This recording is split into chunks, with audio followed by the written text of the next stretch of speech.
गोपालपुर गांव के बड़े जमींदार सुखदयाल का परिवार एक सुखी संपन्न परिवार था, जो गांव में बहुत ही ठाट बाट से रहा करते थे। किसी चीज की कोई कमी नहीं थी उनके पास। उन्हीं की एक लौती बेटी रज्जो, जो हमेशा गहनों से लदी रहा करती थी ताकि सुंदर दिख सके, क्योंकि उसका रंग जरा सांवला था, जिसे लेकर वो अक्सर परेशान रहा करती। एक रोज वो अपने चेहरे पर चंदन का लेप लगाकर बैठी होती है, तभी उसकी माँ चमेली आती है। हाय दैया, ये क्या भूत बनी है बिटिया? का लगा लिया है चेहरे पर तूने?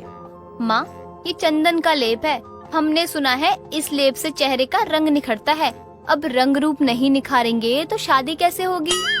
अरे दैया, कैसी बात कर रही है बिटिया? रंग नहीं, मन साफ होना चाहिए। फिर तो शादी करने के लिए गांव क्या शहर के लड़के भी तैयार हो जाएंगे। क्या बातें चल रही है माँ बेटी में? देखिए अपनी लाडली को कैसे अपनी रंगत को निखारने के लिए ये हुलिया बनाए बैठी है। हाँ तो तुम्हें क्या दिक्कत है? जमींदार सुखदयाल की बेटी है, जो चाहे करे। अरे बिटिया, मैं तुम्हारे लिए कंगन लेकर आया हूँ। बाबा, ये तो बहुत सुंदर है, हमें बहुत पसंद आया।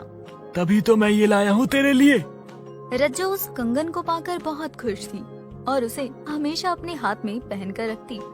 गांव में रहने वाली चंदा देवी का बेटा संजीत शहर से वापस आता है, क्योंकि उस पर बहुत कर्जा हो गया था, जिसके कारण वो अपनी गांव की जमीन को बेचने के लिए देखने जाता है। जहां रास्ते में एक तालाब के किनारे रज्जो अपनी सहेलियों के साथ तालाब में पत्थर फेंक रही थी, तभी एक पत्थर जाकर संजीत के सर पर लग जाता है। तो रज्जो और उसकी सहेलियां भागी भागी उसके पास आती हैं।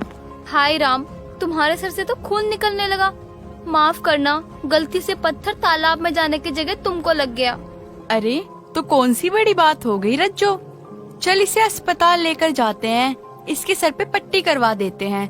वैसे भी तो तू जमींदार की बेटी है, तो डॉक्टर तुझसे पैसे थोड़ी ना लेगा।